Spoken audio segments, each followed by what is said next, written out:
수많은 음식, 다양한 관광지를 가진 아시아 최고의 관광지로 여겨지는 태국 방콕의 2박 3일 여행 영상입니다. 방콕은 공항이 2개 있으니까 가시는 분들은 헷갈리지 않게 주의해 주시고요. 첫째 날은 가장 유명한 관광지를 모두 돌아보기 위해 카오산 로드 쪽으로 숙소를 잡았습니다. 배낭여행자들의 성지답게 대부분 숙소는 호스텔이고 카오산 로드 쪽에 호텔은 그렇게 많지 않더라고요. 그래서 제가 갔던 숙소는 발리 빌라라는 곳이고 깔끔하고 가격도 적당하고 위치도 좋았습니다. 다음에 카오산 로드 쪽으로 숙소가 다른 대안이 없다면 아마 또 이곳을 이용할 것 같아요. 아시아의 최고 관광지답게 주위에는 호스텔도 정말 많았고 정말 다양한 인종들의 외국인들, 관광객들도 많았습니다. 그리고 어딜 가나 대마를 팔더라고요. 태국에선 대마가 합법이라 정말 흔하게 볼 수 있습니다. 사실 어제 저녁 공항 근처 숙소에서도 나가자마자 바로 보였었는데 처음에는 좀 신기하지만 며칠만 있어도 하도 많아가지고 또 있네 정도로 느껴질 겁니다. 위험한 곳만 가지 않으면 대마를 몰래 음식에 넣다던가 그런 경우는 극히 드물다고 합니다. 사실 가기 전에 태국 총기 사건도 있었고 살짝 무서웠지만 제가 다녀왔던 곳들은 그렇게 무섭다는 느낌은 들지 않았었습니다. 물론 2박이라는 짧은 시간으로 판단하기엔 짧지만요. 태국에 첫 끼를 먹으러 왔는데 문이 닫았네. 이날이 23년도 말 12월 30일이었어가지고 연휴로 문 닫은 가게들이 꽤나 많았습니다. 박람포수로를 따라서 식당, 카페, 호스텔들이 쭉 서 있는데 날씨도 너무 좋고 분위기도 너무 좋고 오랜만에 베트남이 아닌 여행지라 그런가 햇빛은 많이 더워도 길은 너무 이쁘고 뭔가 저 쓰러져가는 건물도 뭔가 있어 보이고 도마뱀도 있고 저 악어 아니야? 길을 따라 걷다가 미리 찾아놨던 싸네 식당이란 곳을 왔습니다. 이 여유로운 분위기, 한국에선 참 느끼기 힘든 여유로움이랄까요? 동남아만의 그런 편안함이 느껴지는 식당이었습니다. 서양 사람들은 그냥 우통 벗고 자유로운 영혼처럼 다니는 사람들이 많습니다. 한 번씩 남의 눈치 보지 않고 남들에게 피해가 가지 않는 선에서 자유를 만끽하는 사람들이 참 부럽다고 생각을 해요. 자유로운 사람을 보면서 한국 땅은 정말 좁고 비교도 많이 하고 그래서 점점 우울해져 가는 게 아닌가 하는 생각을 잠깐 했습니다. 사실 어떤 식으로든 남들과의 비교는 정말 끝이 없거든요. 자신이 아닌 남들의 기준에 맞춘다면 끝없이 비교를 하게 되고 만족할 수 없어 삶의 질이 떨어지고 우울할 것 같거든요. 부러움은 어쩔 수 없지만 부러움이 질투로 바뀌는 순간 조금 우울해지는 것 같습니다. 뭔가 움직임도 느릿느릿한 게 초연한 삶을, 자유로운 삶을 사는 것 같아가지고 저 사람을 보면서 되게 약간의 부러움을 느꼈던 것 같습니다. 이곳에선 팟타이와 그린커리 하나씩 시켰는데 맛있어가지고 정신줄 놓고 2개 더 시키러 갈 뻔했습니다. 태국 로컬 식당이야 뭐 가격이 워낙 저렴해서 현지식을 먹는다면 그렇게 식비 큰 부담은 없을 것 같아요. 다 먹고 조금 걸어가서 크레페를 또 먹으러 왔습니다. 사실 여기밖에 안 파는 줄 알았는데 주변에서 비슷한 것을 파는 곳들이 꽤 있더라고요. 꼭 먹어야 할 만큼의 임팩트는 아니었지만 그래도 지나가다 보면 한 번쯤 먹기 괜찮은 간식이었습니다. 카운슬로드 가는 중간에도 길거리에 시장에 있어가지고 팟타이를 또 먹었습니다. 이를 파타야 하기에는 이 태국은 먹어야 할 게 너무 많지만 그래도 호불호 없이 누구나 맛있게 먹을 수 있는 게 바로 이 팟타이가 아닌가 싶습니다. 바로 옆에 길거리 커피도 있었는데 제가 또 하루에 커피 3잔은 또 마셔야 잠이 깨거든요. 그래서 보이는 김에 샀습니다. 길거리 노점인데 커피 머신도 있고 엄청 깔끔하고 그리고 커피 맛도 한국인이 딱 좋아하는 맛이어서 이제 좀 잠이 깨네요. 사실 배낭여행자들의 성지인 카오산 로드는 서양인들에게 특히 유명한 것 같습니다. 얼마 전에 호주 멜버른을 갔다 왔었는데 과장 조금 보태가지고 멜버른보다 여기가 서양 사람 많은 느낌이었습니다. 많이 보탰나? 10년 전에 왔을 때도 서양 사람이 정말 많다는 생각을 했었었는데 그때보다 더 많아진 것 같아요. 사실 이 카오산 로드는 저녁이 메인이고 낮에는 그냥 카페, 길거리, 음식점이 있는 그냥 시내 느낌입니다. 카오산 로드는 딱히 흥미가 없어서 그냥 거쳐가는 느낌으로 편안하게 입을 옷만 조금 샀습니다. 처음에는 코끼리 셔츠에 좀 꽂혀가지고 찾다가 결국에는 무난하게 아무것도 없는 무지 흰색 셔츠를 샀습니다. 물론 아주 잘한 생각이었지. 이 코끼리 셔츠는 베트남에서는 절대 못 입지. 동남아풍의 에코백, 라탄백도 되게 많았고 역시 가장 유명한 관광지답게 툭툭이는 어딜 가나 보였습니다. 사실 이 툭툭이가 상당히 비싼 거 다들 아셨나요? 태국 교통비가 생각보다 비싸서 놀란 기억이 있습니다. 아니면 태국이 처음이라 눈탱이 맞은 건가? 앞으로는 태국 많이 갈 거니까 차차 알아가는 걸로. 예전 10년 전에 잠깐 와봤을 때는 스쳐간 정도였어가지고 제대로 보지는 못했거든요. 그래서 이번 여행 때 주로 유명한 여행지는 이 2박 동안 다 돌아보려고 했고 그 첫 스타트는 왕궁이었습니다. 이 주변에 정부청사도 정말 태국스러운 곳들이 많습니다. 저런 사원이야 너무 많고 저는 누가 봐서 국방부 건물인 걸 알 수 있을까? 처음에는 박물관인 줄 알았습니다. 태국은 한 번도 외세 침략으로 나라를 빼앗긴 적이 없어가지고 이 왕족 체제가 유지될 수 있었다고 해요. 영국과 같이 상징성만 남아있는 왕족이 아니고 실제로 막강한 권력을 가지고 있기도 합니다. 그리고 길거리 어디서나 흔하게 왕족 사진들을 볼 수 있는데 이 사진들을 훼손하거나 심지어 이 손가락으로 가리키는 것도 왕실 모독죄에 해당된다고 해요. 그리고 왕실 모독죄는 심할 정도로 형벌이 가혹합니다. 그래서 가시기 전에는 조심할 사항들은 한 번쯤 보고 가시는 건 좋을 것 같아요. 이 가장 유명한 관광지인 왕궁에도 복장 규정이 있기 때문에 반바지 입은 사람들은 주위에서 긴 옷을 사거나 천으로 가리더라고요. 나시 크롭티 시스루 찢어진 청바지, 반바지, 칠부바지, 슬리퍼, 쪼리는 입장이 안 된다고 해요. 아니 근데 다 들어가는 것 같은데. 왕궁에서는 렌즈 먼지가 상당히 많은데 저도 돌아와서 알았네요. 좀 불편하더라도 잠깐만 참아주세요. 입구를 지나면 왕궁 안에 있는 와프라케오라는 사원을 먼저 보게 됩니다.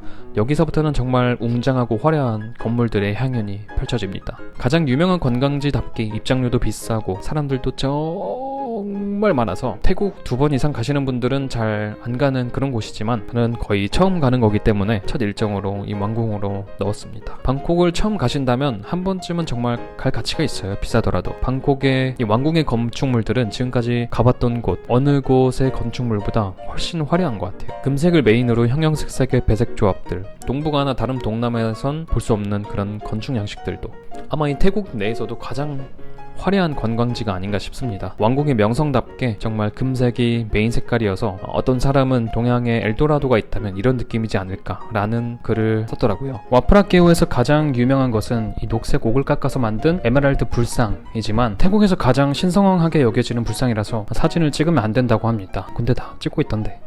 대신 인터넷에는 사진이 엄청 많습니다. 그리고 높이가 66cm로 생각보다는 큰 불상은 아니라서 잘 보이지는 않습니다. 그리고 건기하고 우기 때마다 국왕이 직접 이 불상의 승복을 갈아입힌다고 하네요. 사원 주변으로 화려하게 있는 금탑인 라타나탑이 가장 눈에 띕니다. 이 탑 안에는 프라시라타나 제디로라는 부처의 사리가 보존되어 있다고 하네요. 왕궁 입구를 지키는 도깨비, 약샤도 있고 사원 주변 건물 벽에는 모두 불교나 왕실 이야기가 담긴 벽화들이 빼곡하게 그려져 있습니다. 근데 이 왕코르와트 모형은 왜 있는지 모르겠네. 태국은 캄보디아와 국경을 맞대고 있는 만큼 서로 크메르 제국의 영향을 많이 받았는데 이 불탑들 또한 크메르 양식의 불탑들이라고 합니다. 그래서 이건 왜 있는 거지? 프라미안엿이라는 곳은 불상들을 보관하는 곳인데 이 첨탑이 정말 화려합니다. 밤송이처럼 뭐가 막 튀어나와 있는데 모두 꽃과 꽃잎을 아주 디테일하게 장식하면서 이렇게 멀리선 이렇게 보이는 거라고 하네요. 그리고 조금만 더 이동하면 왕궁 건물을 보게 되는데 사실 관광객이 볼 수 있는 면적은 그렇게 크진 않더라고요. 그리고 건물 안으로는 들어갈 수는 없고요. 그래서 가기 전에는 너무 커가지고 오래 걸리겠다 싶었는데 사실 1시간? 길어도 1시간 반 정도면 다 돌 수 있더라고요. 왕궁 건축물은 르네상스 양식 건축물에 태국의 지붕만 올려놓은 것 같습니다.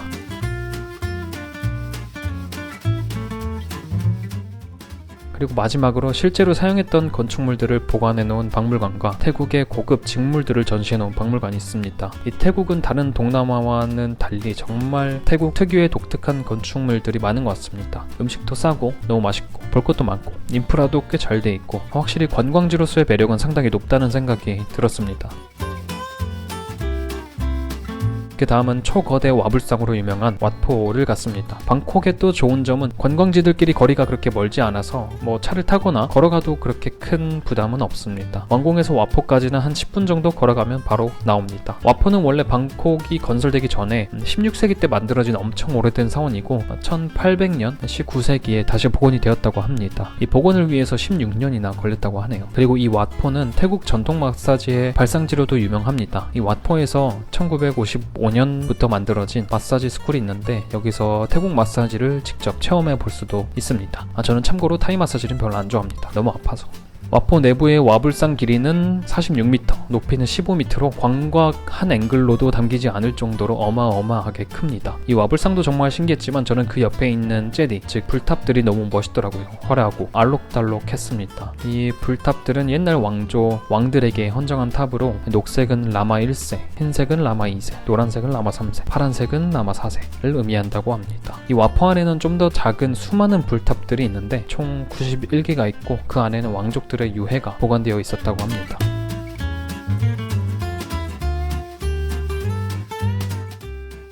이 와퍼에는 또 저녁에 조명을 켜는데 저녁에 루프탑에 가면 또 다른 멋있는 와퍼의 모습을 볼 수 있습니다. 이곳은 실제로 많은 스님들이 지내는 곳으로 많은 승려분들이 유지보수를 위해서 분주하게 돌아다니고 있었습니다. 그리고 고양이들도 엄청 많은데 뭐 사람도 안 피하고 그렇다고 또 애교도 부리진 않고 쿨한 고양이들입니다. 또 신기했던 건 이 사원 안에는 작은 노점들이 들어갈 수가 있나봐요. 사원 안에 막 시장처럼 간식거리들을 되게 많이 팔고 있습니다. 유튜브에서 봤더니 조그만 아이스크림 먹어봤는데 정말 신기할 정도로 아무 맛도 안 납니다. 그냥 물을 얼려놓은 얼음 같았어요. 쉬지 않고 좀 많이 걸어서 와퍼를 다 보고 나서는 발 마사지를 받으러 갔습니다. 또 열심히 구글맵을 찾아서 가장 평이 좋고 리뷰도 많은 곳을 찾아갔는데 JJ 원타이 마사지 였습니다. 상당히 골목에 있어서 저녁에 가면 좀 무서울 수도 있겠다라는 생각이 들었습니다. 발 마사지 1시간짜리 받았는데 평이 좋은 곳답게 마사지를 정말 잘했고 중간쯤부터는 나른해져가지고 기절해서 기억이 없었는데 마사지 끝나고 나니까 이 무거웠던 발이 되게 가볍고 개운해졌습니다. 그 근처에 조금 걸어서 유명한 토스트 맛집이 있다길래 갔는데 역시나 연말이라 문을 닫았습니다. 다행히 그 주변에 비슷한 노점상이 있어가지고 먹어봤는데 엄청 부드러운 식빵에 숯불로 구워서 잼을 듬뿍 발라주는데 보시면 아시겠지만 맛이 없을 수가 없죠. 지금까지 가본 어떤 나라에서도 식빵을 길거리 음식으로 야식으로 먹는 곳은 없었는데 이건 또 태국의 독특한 간식이네요. 아마 한국의 붕어빵 정도의 포지션이지 않을까 싶습니다. 그리고 이 툭툭이를 타고 차이나타운을 갔습니다. 사실 툭툭이가 전혀 싸지가 않더라고요. 특히 외국인들한테는 정말 비싸게 부르는 것 같습니다. 현지인들은 그 돈 주고는 안 탄다고 하는데 대중교통도 잘 돼 있다고 하는데 저는 연말 한참 붐빌 때 가서 그런가 버스를 기다려도 올 생각도 없고 어쩔 수 없이 택시를 타게 되는 경우가 꽤 많더라고요. 그래도 툭툭이 재밌습니다. 생각보다 비싸도 한 번쯤은 탈만한 것 같아요. 캄보디아에서도 사실 예전에 몇 번 타봤는데 태국 툭툭이가 훨씬 빠르네요. 왜 이렇게 빨라?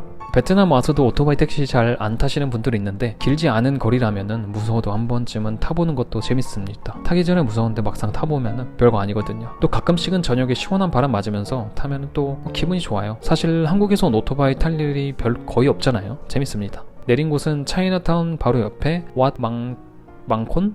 뭐라는지 모르겠네. 하여튼 지하철역인데 그 근처라서 정말 붐볐습니다. 이미 많이 먹었지만 찾아놓은 맛집들 또 아쉽잖아요. 또 근처에 찾아놓은 크루아폰 라마이란 곳을 갔습니다. 백종원님이 출연하는 프로그램에도 나온 식당이라고 하는데 란남을 파는 맛집으로 유명해져서 그런가 한국 간판도 보였었는데 제가 갔을 때는 거의 태국인들밖에 없었습니다. 한국의 누룽지탕과 비슷한 맛으로 자극적이지 않고 엄청 고소하고 담백하고 식감은 아는 또 쫄깃한 그런 음식이었습니다. 뭔가 누룽지탕과 정말 비슷한데 태국만의 독특한 음식이라기보다는 어디서 먹어본 듯한 그런 익숙한 맛이었습니다. 그리고 오렌지 주스로도 유명한데 오렌지 100%지 않을까. 오렌지 알갱이도 씹히고 배는 불렀지만 또 훌륭한 안주에 맥주는 안 먹을 순 없지. 바로 앞에 차이나타운에서도 먹거리들이 넘쳐납니다. 밥을 안 먹고 오셨으면 차이나타운에서 돌아다니면서 음식 먹어도 좋을 것 같아요. 중국어도 간체자가 아니고 번체자를 사용하고 간판도 엄청 화려한 걸 보니까 대만보다는 홍콩의 느낌이 좀 더 비슷한 것 같네요. 원래 뭘 먹으려고 왔지만 더 먹으면 숨을 못 쉴 것 같아서 아무것도 안 먹진 않고 디저트를 하나 먹었습니다. 이건 정말 잘 될 거야.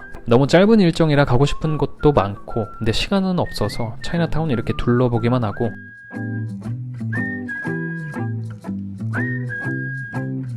마지막 일정은 루프탑 바였습니다. 이 바의 이름은 이글 네스트 바라고 합니다. 딱 제가 원했던 전망이었습니다. 짜오프라이강 건너편으로 초대형 탑 왓아룬입니다. 유명하죠. 낮에 사원에서 봤던 탑들과 유사한 크메르 양식의 첨탑으로 인도의 새벽의 신에 영감을 받아 해가 가장 먼저 비춘다는 새벽 사원을 의미한다고 합니다. 사실 저 왓아룬은 가보지는 못했고 이렇게 루프탑에서밖에 보지 못해 아쉬운 마음이 있는데 다음 태국 영상 때는 꼭 방문해보려고 합니다. 오늘은 루프탑에서 보는 걸로 만족하고 조명이 형형색색으로 바뀌지만 그래도 그냥 노란색으로 비출 때가 가장 이쁘더라고요. 강가 바로 옆에서 멋진 루프탑 에서 멋진 사원 뷰를 보고 칵테일을 한잔하고 있으니까 정말 해외여행 왔구나 라는 생각이 진하게 들더라고요. 그리고 이 강가의 이 사원 뷰 뿐만 아니라 아까 낮에 갔었던 왓포 건물과 첨탑들도 조명을 이쁘게 받아가지고 금빛으로 빛나는데 이 앞뒤로 정말 환상적인 뷰를 가지고 있습니다. 어디를 사진을 찍던 정말 멋있어요.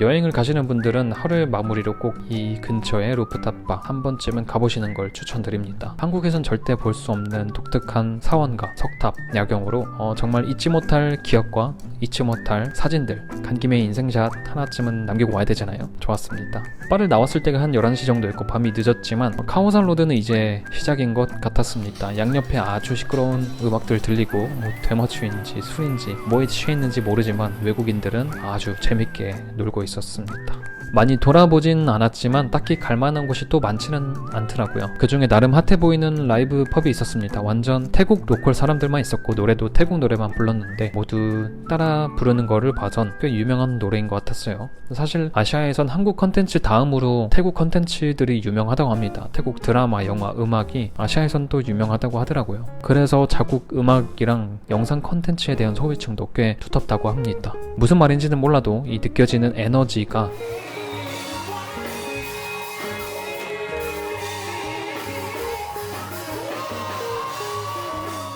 그래서 한참 구경하다 나왔네요.